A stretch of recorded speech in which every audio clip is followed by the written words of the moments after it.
é a coisa mais importante da nossa vida. Mas gostaria de ouvir uma saudação também pelo Bispo Ju. Traz uma palavra rapidinho para a gente. E logo depois eu estou trazendo uma breve mensagem. Amém, glória a Deus. Uma saudação para a igreja, que seja saudado no quartel, né? Que é trabalho. Uma saudação, em seguida estarei orando pelos dias das ofertas e trazendo a palavra do Senhor aos nossos corações. O Bispo Ju é um amigo que tem orado muito por essa igreja, tem orado muito por esse ministério, e Deus tem abençoado grandemente a sua vida. E o Evangelho de Jesus é daqueles que permanecem, é aqueles que creem, são aqueles que acreditam, né? E hoje tem uma palavra especial para o seu coração. Vem cá, meu bispo. Amém, glória a Deus. E logo após o bispo estarei trazendo essa mensagem para nossos corações.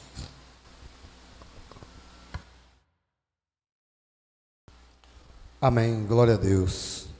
Irmãos, mais uma vez a paz do Senhor, amém? Abra sua Bíblia no livro de Jeremias, o profeta chorão.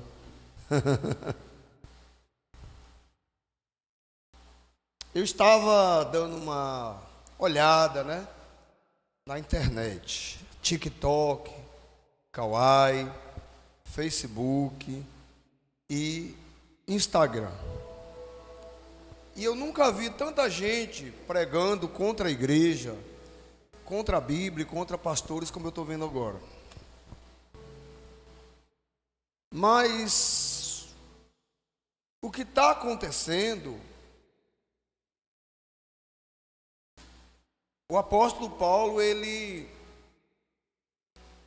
avisou, lá no livro de Timóteo, quando ele falou que muitos não suportariam a sã doutrina, né?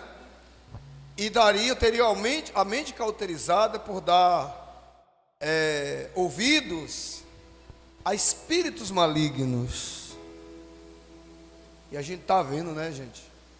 Pessoas dando ouvido aos espíritos malignos, ao invés de dar ouvidos ao Espírito Santo. Eu vejo as pessoas falando, porque...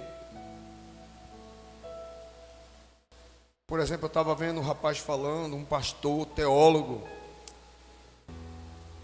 que não precisa casar no cartório, porque o primeiro casamento no cartório no Brasil foi feito em 1816, se não me engano. E falando que as pessoas não precisam congregar, estar numa igreja, que Deus habita em nós. Mas eu vejo esses caras falando muita coisa sobre a igreja, sobre a Bíblia, mas nenhum deles falam do Espírito Santo.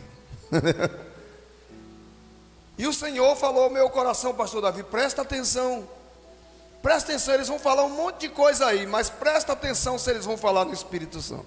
Eles não vão falar, porque o Espírito Santo é que muda tudo, é que dirige tudo aqui na terra. Jesus disse: eu vou para o Pai, mas eu vos darei um Consolador. E é por causa desse Consolador que nós estamos aqui. Que analisa bem, Jesus morreu na cruz, ressuscitou, amém? Para nos livrar dos nossos pecados, nos levar para a salvação. Aí Jesus foi para o Pai. E se Jesus fosse e não deixasse o Espírito Santo, como seria? Você já parou para pensar nisso? Aí quando o diabo usa a boca de falsos profetas, ele fala, irmãos, mas ele não fala do Espírito Santo. Presta atenção para você ver, pesquise. Eu estava pesquisando esse dia, eu estava lá, fiquei 10 dias, né? Fiquei 15 dias, mas eu passei uns 3 dias na casa da minha mãe, né? E o resto eu estava lá em Andaraí, e olhando, né, pesquisando, botou o Wi-Fi lá em casa. E aí, eu falei, esses caras não falam do Espírito Santo, estão só prestando atenção. O diabo é astuto, o diabo é cheio de armação, de cilada. Mas o livro de Jeremias, capítulo 9, no versículo 23, o título diz assim: conhecer a Deus constitui a glória do homem. Olha aqui para mim, a Bíblia está dizendo, irmãos, que a glória do homem, que o homem pode ter glória neste mundo aí, pode. O cara pode ser famoso, pode ser bilionário como aquele Elon Musk, né? O cara pode ser muito poderoso, o cara tem satélite até em outro planeta, né? Mas a Bíblia está dizendo que o que constitui a glória do homem é conhecer a Deus. Engraçado que a Bíblia não está dizendo que é o sujeito se formar em Harvard. Que o que constitui a glória do homem, a Bíblia não está dizendo que é ser presidente dos Estados Unidos da América, ou ser bilionário, ou ser um prodígio, o homem mais inteligente da face da terra. Não é isso que a Bíblia está falando. Mas o mundo tem se curvado, pastor Davi, a essas coisas. O mundo tem se curvado àquelas pessoas que são ilustres, importantes, né? Alguém que tem muito conhecimento, muita capacidade, muito dinheiro, muita riqueza, né? Alguém que tem muita inteligência, né? As pessoas ficam como? Nossa, fulano é muito inteligente, entrou na faculdade mais difícil, mais badalada do mundo. O sujeito, eu tenho um aluno que ele é engenheiro em mecatrônica. O que é mecatrônica? É um negócio difícil. É uma mistura de robótica com informática e mecânica, né? Então o cara é mecatrônico, engenharia mecatrônica, engenheiro mecatrônico. O cara que ele trabalha na marinha, o cara que é formado nisso aí, ele entra numa empresa dessas aí, ganha dinheiro pra caramba, o salário gordo no mês.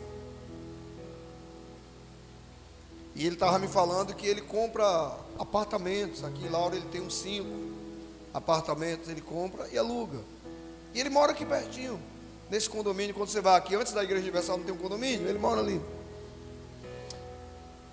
E a esposa dele é diretora do colégio, ali no fim de linha, que é Venceslau Guzmão, né? Que fala o nome daquele colégio?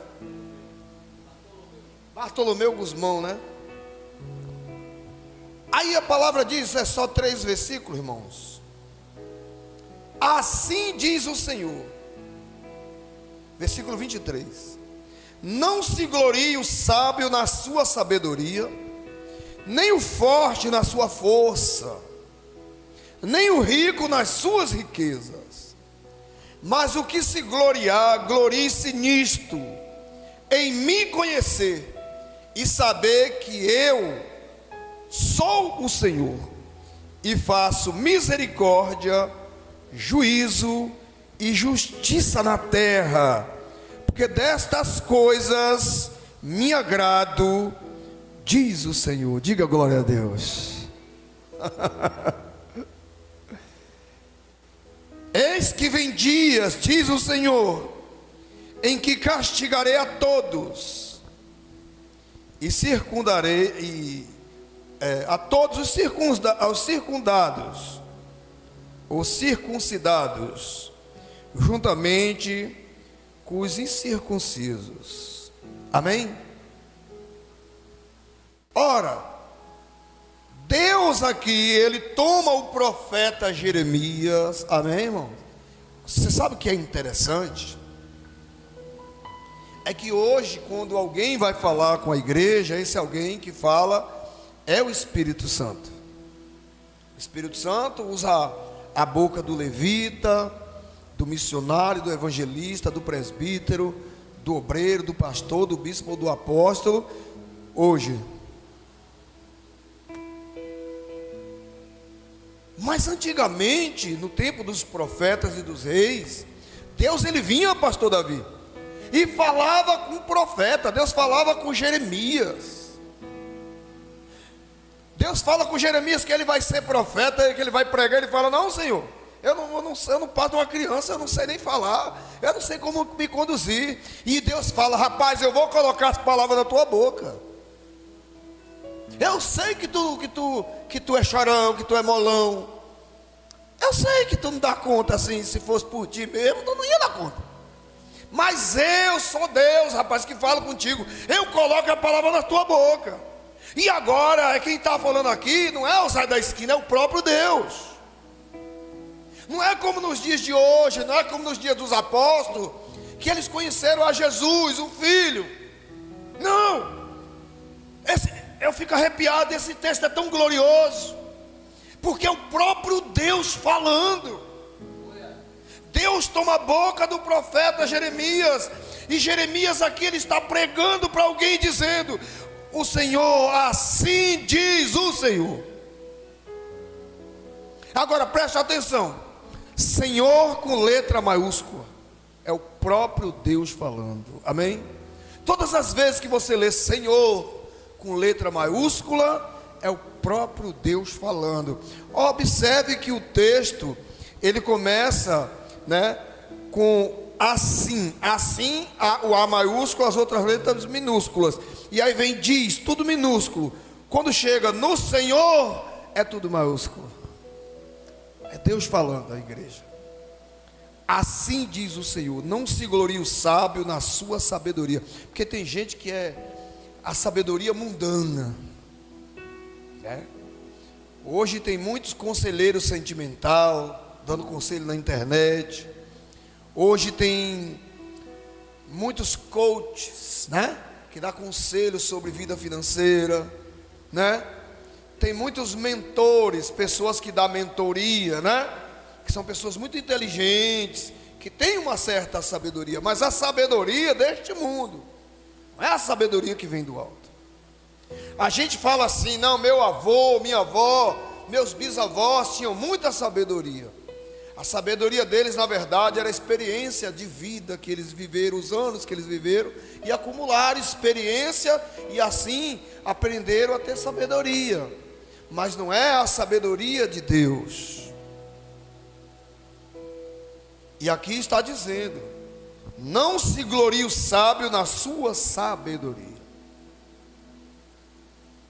Deus, ele começa a mudar a vida do homem, ele age na vida do homem, ele usa o homem, quando o homem, ele começa a declarar com a sua própria boca, mas isso tem que nascer do seu coração: eu sou um pobre e miserável pecador, eu nada sou. Enquanto o homem se achar alguma coisa, Deus não age na vida dele.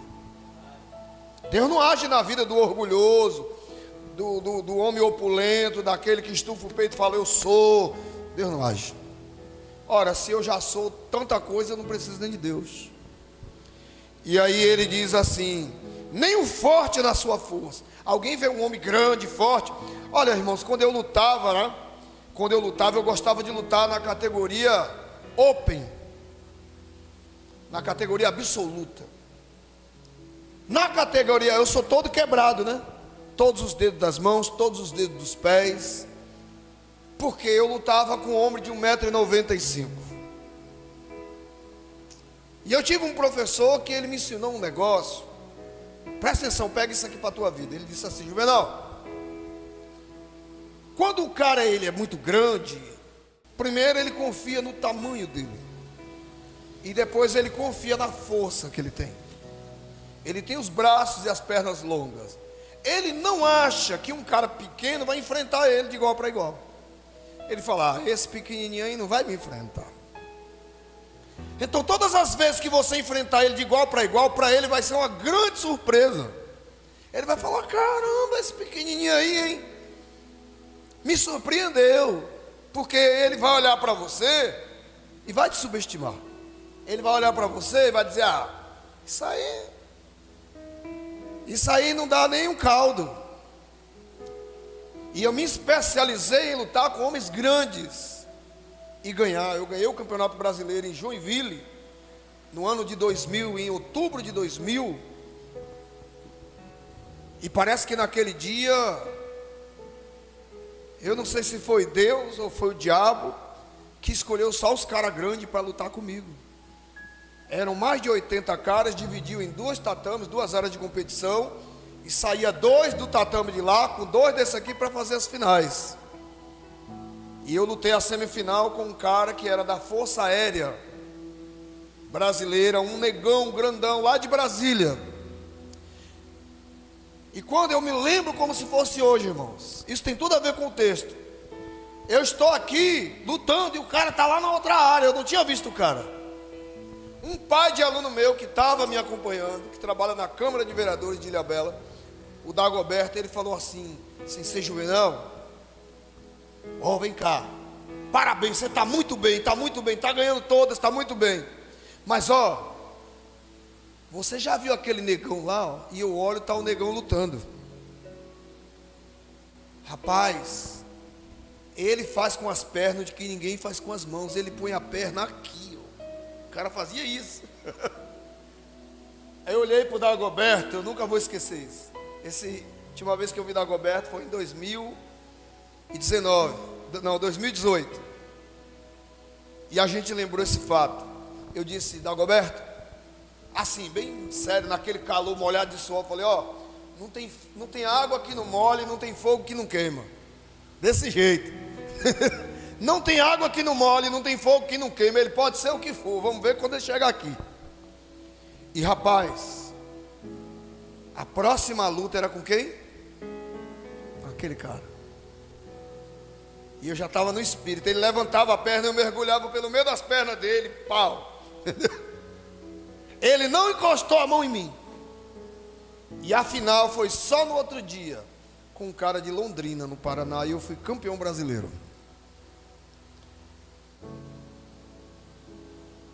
Então, o cara grande, forte, ele confia na sua força. E a Bíblia está dizendo, não se glorie o sábio na sua sabedoria, nem o forte na sua força. Aí, esse aqui a gente conhece bem, nem o rico nas suas riquezas.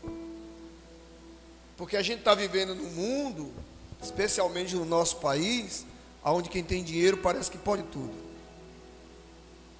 E quem não tem dinheiro, desculpa a expressão, fica puxando o saco de quem tem. Ah, porque o seu fulano é muito rico, né? O sonho de toda mulher, de toda menina, ou pelo menos a grande maioria, é arranjar um namorado de uma família muito rica, muito próspera, que tem posses, né? Que é um príncipe, né? Que tem muito dinheiro, a família é rica, o pai é dono disso, daquilo. Não. Hoje essa palavra está nos ensinando algo poderoso, irmãos. Essa palavra está dizendo, para de olhar com os olhos físicos e comece a ver com os olhos espirituais. Louvado seja o nome do Senhor. Pare de olhar para aquilo que você vê e comece a vislumbrar, comece a acreditar naquilo que é invisível, que você não pode ver, a glória de Deus. Nem o rico nas suas riquezas. E ele diz, mas o que se gloriar? Glorie-se nisto. 2 pontinhos depois do nisto. 2 pontinhos.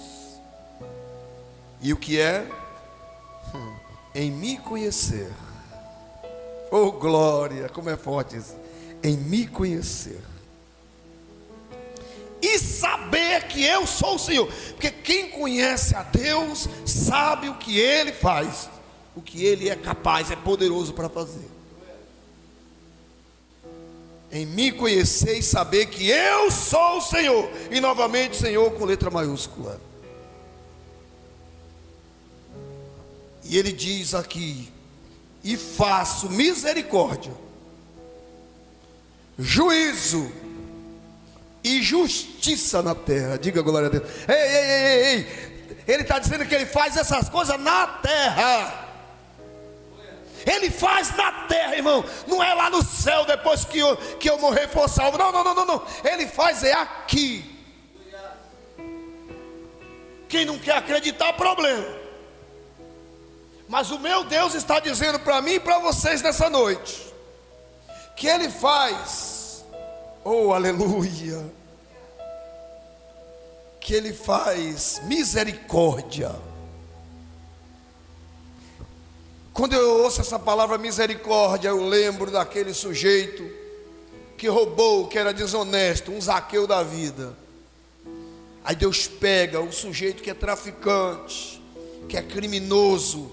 Deus pega ele, transforma ele, coloca o Espírito Santo dentro dele e transforma ele num homem de Deus, num homem ganhador de almas, que salva vidas. Diga aleluia.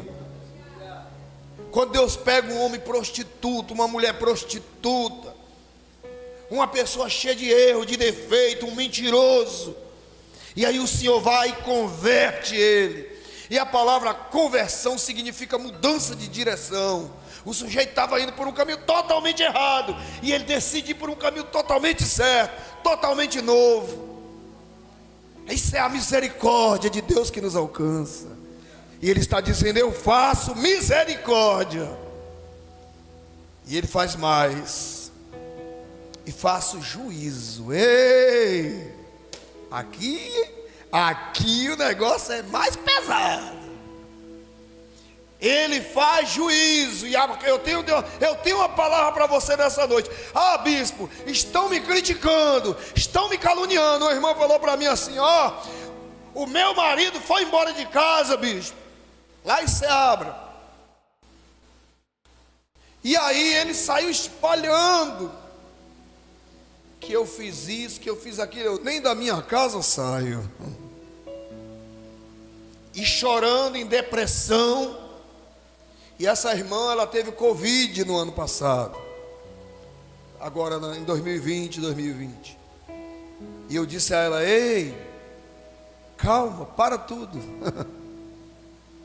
Espera aí, você fez isso aí que estão dizendo? Não.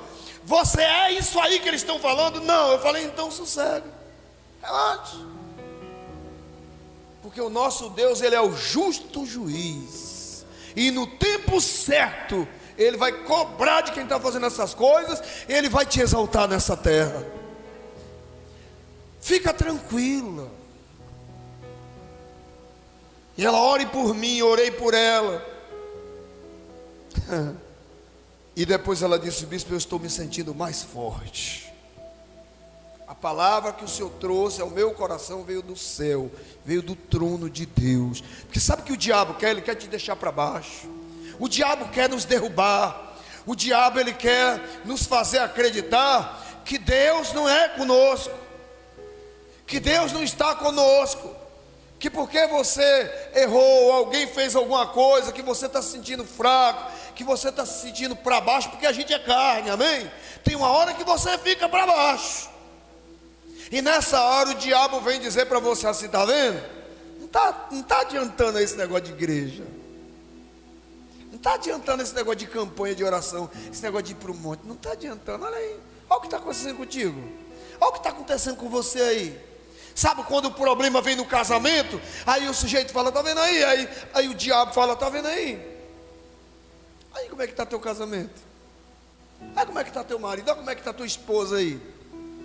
E você na igreja, e ora, e faz voto, e leva dízimo, e faz campanha, e sobe um monte, e ora de madrugada. Desiste, isso aí não está adiantando. Porque isso que o diabo quer, ele quer fazer a gente acreditar que não está adiantando. Que o diabo quer tirar quem está na presença e trazer para as trevas de volta, porque ele é ruim. Mas o Senhor está dizendo: eu faço juízo. Diga glória a Deus. A pessoa está detonando a sua vida, deixa.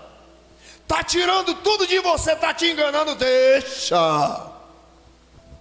Você só tem que falar uma coisa: Deus, o Senhor está vendo. O Senhor está vendo isso aí. Isso aí não está certo, Senhor. Às vezes eu só faço isso, pastor. Às vezes é só isso que eu falo: Deus, ó, o Senhor está vendo. O senhor está vendo, não vou falar muito para não pecar, porque a nossa carne é ruim também. Tem vezes que as pessoas fazem um negócio tão terrível com você, que se você for falar demais, você peca, até na oração. Você peca, você vai falar, Deus, aquele miserável aí já não dá. Você peca. E ele está dizendo, eu faço juízo. Então deixa com Deus. Tu tem advogado, e o pai do advogado é o justo juiz. Está preocupado com o quê? Está preocupado com o quê? Se você já tem quem está do teu lado. Amém? E para terminar, ele diz, porque destas coisas me agrado, diz o Senhor. Espera aí, do que Deus se agrada? Da misericórdia. Deus se agrada do juízo e da justiça. Agora vamos entender uma coisa aqui, que eu quero fechar isso aqui. Qual é a diferença de juízo e justiça? Você sabe o que é juízo que Deus está falando aqui?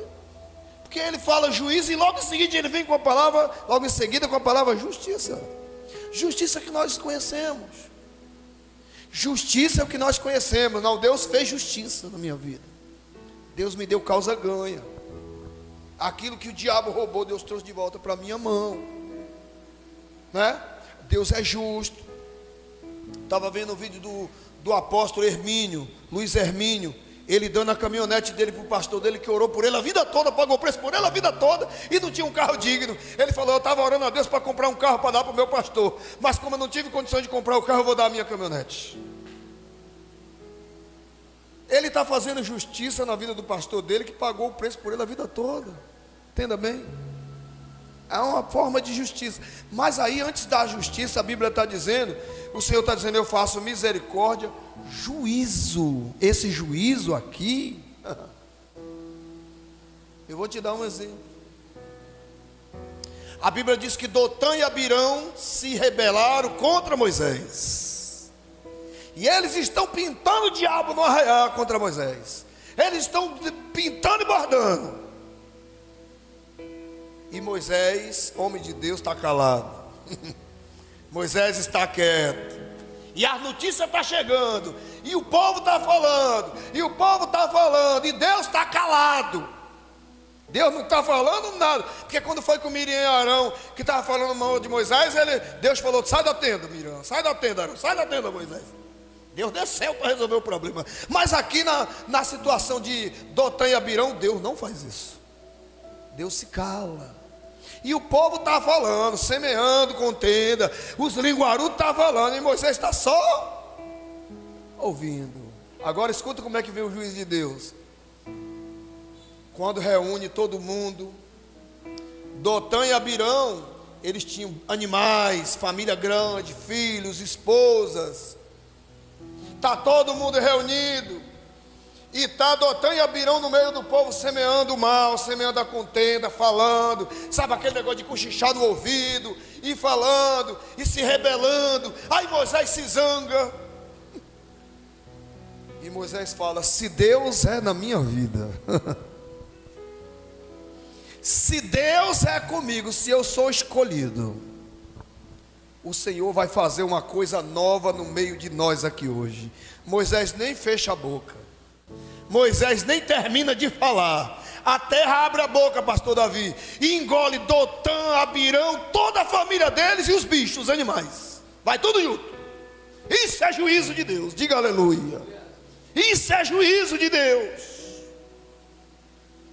Moisés nem termina de falar o que ele ia falar tudo, a terra abre a boca. A Bíblia diz que a terra abre a boca e engole.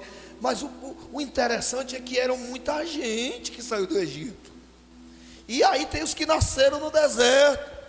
Era muita gente. Mas quando a terra abre a boca, ela engole só Dotã, Abirão, a família deles e os animais. Que é isso? Juízo de Deus. Ei, Deus mata rebelde. Ah, o fulano é rebelde. Cuidado, que Deus mata rebelde. Rebeldia é uma coisa que Deus abomina. É a pessoa rebelde. Se rebelou na igreja, no meio dos obreiros. Se rebelou contra o pastor. Se rebelou contra o outro obreiro, contra o presbítero, a esposa do pastor. Deixa. Aí alguém fala, mas nós estamos no tempo da graça. Mas Deus não mudou não. Deus não mudou, Ele ainda é o mesmo. E Ele mata, Deus mata rebelde. A prova está aí, como é que Dotã e Abirão morreram. E o pior é que aí você olha assim e fala, mas coitado, os filhos, as esposas. Deus não é menino não. Lembra, pastor Davi, daquela passagem que Deus fala assim, eu acho que é o rei Saul que vai para a guerra, e Deus fala assim, ó, passa a fio de espada todo mundo, inclusive as crianças. Não deixa nem as crianças. Aí eles matam os adultos e não matam as crianças com pena. Os amalequitas, o que acontece depois? Aquelas crianças crescem, e é exatamente aquelas crianças que vão se vingar contra o povo de Israel. Deus não é menino, Ele sabe. Diga glória a Deus, amém? Então conhecer a Deus constitui a glória do homem. Diga aleluia. Não é o dinheiro, não é a fama, não é o conhecimento, a capacidade intelectual. Diga aleluia. Não é a força, o tamanho, a largura. Não. O que constitui a glória do homem neste mundo é conhecer a Deus. Você pode dar uma salva de palmas bem forte?